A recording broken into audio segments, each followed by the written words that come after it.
Hi guys, and welcome to my channel. If you're new to my channel, welcome. I'm new to my channel, so I guess you'll all be new as well. So I hope you find this quick tutorial useful, and if you like it, please subscribe and like and do all those things we're always being asked to do. For this, I don't have a reference photograph. I'm just drawing from memory. I've drawn many eyes and faces and lots of things over the last 20 or 30 years. So hopefully some of my tips can be useful.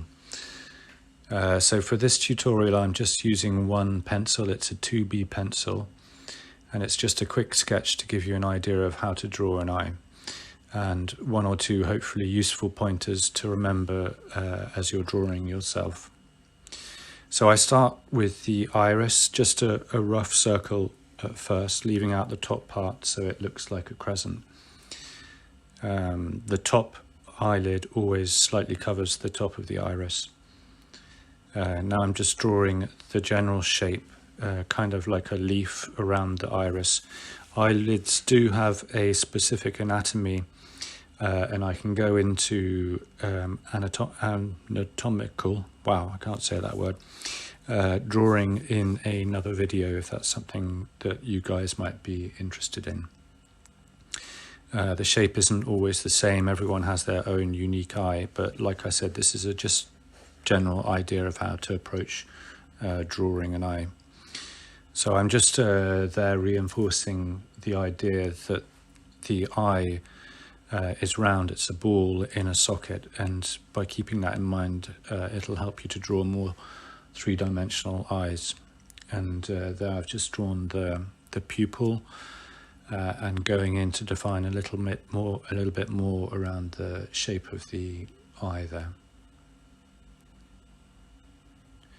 It's important to remember, and this is the first big tip, that the skin of the eyelids have a thickness. Often when you're starting out, you just tend to draw one line, so it's important to remember that drawing two lines to show the thickness of the skin really helps to give your drawing that extra dimension. So there you see the bottom eyelid has a double line, and that's just to represent the thickness of the skin. Now I'm just again sort of making a few marks to give the idea of the roundness of the eye. Now I'm gonna roughly sketch out the shape of the eyebrow, and it's important to remember that it curves around the brow, and here I do three rough geometrical shapes to indicate the movement of the eyebrow around the skull. And now I'm just going in and drawing some darker lines to define more clearly the upper eyelid crease. The scientific term is called the supratarsal fold. Sometimes it's useful to know the scientific names. At least for me it is. I find it quite interesting. And now I'm drawing in what's called the corneal reflex, or the reflection of light on the surface of the eye. And going into the iris now, using directional lines to help give a sense of those lines radiating out from the pupil. Now I'm darkening the pupil and leaving out the highlight on the eye. At this point the drawing starts to come together a bit more, and you can see it's becoming more and more realistic.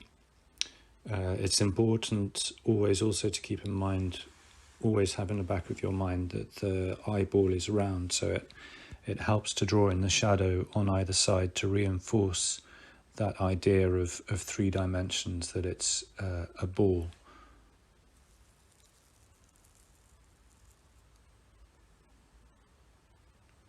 I'm just adding in a bit more shadow over the upper eyelid crease and smudging a bit with my finger just to unify a little bit the different areas of shading.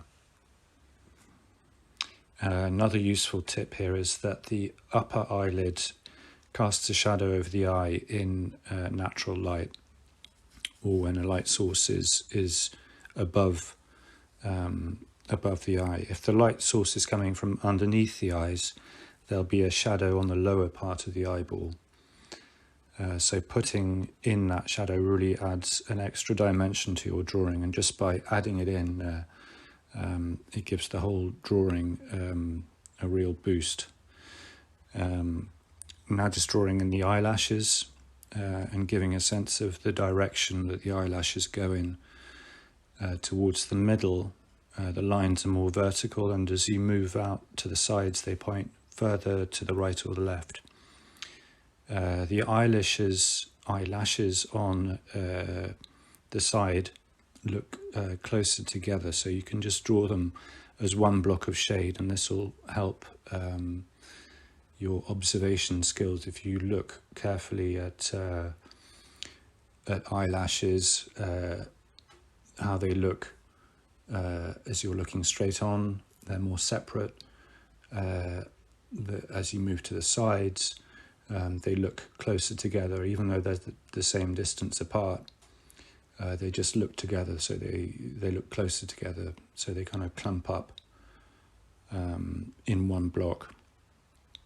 Now I'm putting some shading on both the lower eyelid and the upper eyelid, just leaving a white space in the middle of each of the eyelids, again to keep in mind that it's a ball in a socket.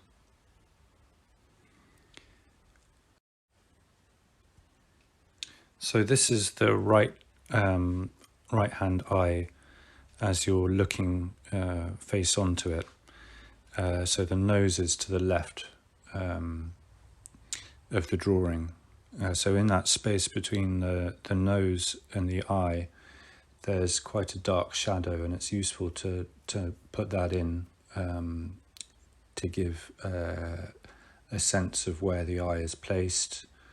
It's useful to look at that carefully, that area. You can leave out the nose for the moment. I can go into other videos drawing the whole face, drawing just the nose. I can do that at another point. Now just going in back to darken the pupil and just to draw the line around the edge of the iris here. And if you look carefully into people's eyes, you'll see there are lines that radiate out from the pupil. I don't know what those lines are called. If anybody does know what those lines are called, I'd be very grateful to know what they're called. I can obviously look them up. Maybe I'll just look them up. I'm just being lazy. Anyway, now we're going to go back into the eyebrows, and we don't have to try and draw every single hair. We're just using those lines and those strokes to help us and to help the viewer understand the direction and curvature of the eyebrow. So not all of the hairs need to be drawn in. Sometimes, or often, eyebrows can be drawn as blocks of shade with gradients of tone to emphasize the fact that the eyebrow is on a three-dimensional surface. So here I'm just doing a bit of a mixture of fine lines and blocks of shade to emphasize that point. And not all eyebrows are perfect. In fact, very few eyebrows are perfect. So from time to time, there'll be the odd hair sticking out sideways. So I hope you found that helpful. That's just my way of drawing an eye from memory off the top of my head. It would be a different result if I was drawing from life or from a photograph.